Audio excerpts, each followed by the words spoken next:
বন্ধুরা, ভালো হওয়া এবং ভালো ব্যবহার করা একজন সুন্দর মন এবং সুন্দর মানুষের পরিচয়।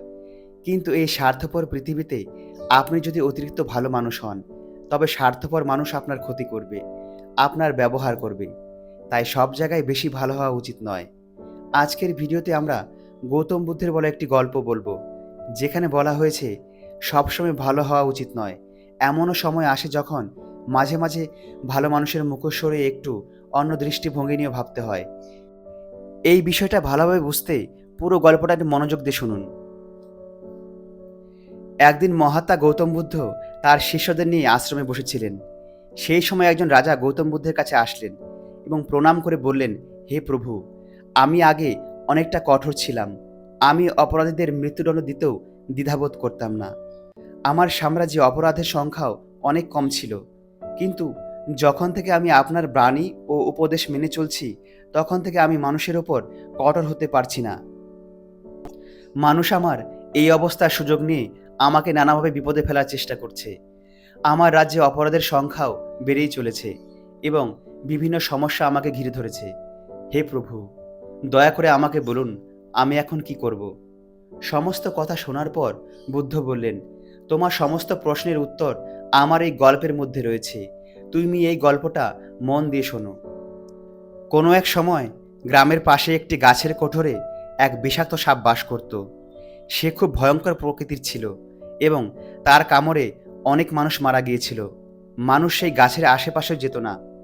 একদিন সেখানে একজন সন্ন্যাসী আসলেন এবং তিনি রাস্তা দিয়ে যাবার সময় ওই গাছটি দেখতে পান এবং তিনি ক্লান্ত থাকার জন্য ভাবলেন, এই গাছের ছায়ায় বসে একটু এখন বিশ্রাম করা যাক এবং তারপর একটু ধ্যান করে নেওয়া যাক। কিন্তু গ্রামের মানুষ ওই সন্ন্যাসীকে দেখতে পেয়ে তাকে ওই গাছের কাছে যেতে না করলেন। কিন্তু ওই সন্ন্যাসী কারো কোনো নিষেধ না শুনে ওই গাছের নিচে ধ্যান করায় মগ্ন হয়ে গেলেন। সন্ন্যাসীকে গাছের নিচে বসে থাকতে দেখে সাপটি অনেক রেগে গেল এবং সেই রাগে ফোঁস ফোঁস করতে করতে সন্ন্যাসীকে কামড়াতে গেল। কিন্তু এই সময় ওই সন্ন্যাসী সব বুঝতে পারলেন এবং তিনি ওই সাপকে লক্ষ্য করে কিছু মন্ত্র বললেন, যার ফলে দুজনেই দুজনের কথা বুঝতে পারলেন। ওই সাপটি তখন বললেন, হে সন্ন্যাসী, তুমি কেন আমার এই জায়গায় প্রবেশ করেছ? তোমার কি মরার কোনো ভয় নেই? তখন ওই সন্ন্যাসী বললেন, আমি একজন বৌদ্ধ ভিক্ষুক, আমার মরার কেন ভয় নেই? তাহলে আমি কেন তোমায় ভয় পাবো? মনে হচ্ছে যেন তুমি নিজেই মরার ভয় পাও, যার জন্য তুমি অন্যদের দংশন করো। সন্ন্যাসীর কথা শুনে সাপটি তার পায়ের কাছে মাথা ঠেকালেন এবং বললেন, আপনি ঠিক কথা বলেছেন প্রভু। যতবার মানুষ আমার কাছে এসেছে, আমার মনে হয়েছে তারা আমায় মারতে চায়। যদি আমি তাদের না মারি, তারা আমায় মেরে ফেলবে। আর এই জন্যই আমি তাদের কামড়াই, শুধুমাত্র আমার জীবন বাঁচানোর জন্য।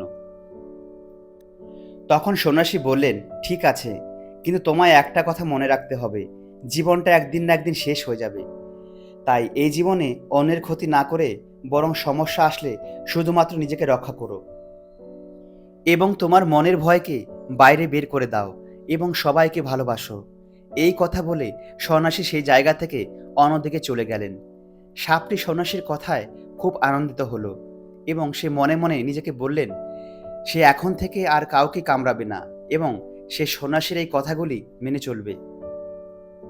কিন্তু যখন মানুষ জানতে পারল যে সাপটি আর কাউকে কামড়াচ্ছে না, তখন তারা সেখানে নির্ভয়ে চলাফেরা করতে লাগলো এবং সাপটিকে নানাভাবে অত্যাচার করতে লাগলো, যার ফলে ওই সাপটি ক্রমশ আঘাতপ্রাপ্ত হয়ে অসুস্থ হয়ে পড়ল এবং সে খুবই দুঃখের সাথে দিন কাটাতে লাগলো।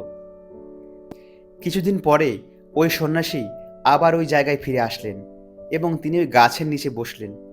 কিন্তু তিনি ওই সাপটাকে অত্যন্ত খারাপভাবে ওই জায়গায় পড়ে থাকতে দেখলেন। তিনি জিজ্ঞাসা করলেন, তোমার কি হয়েছে?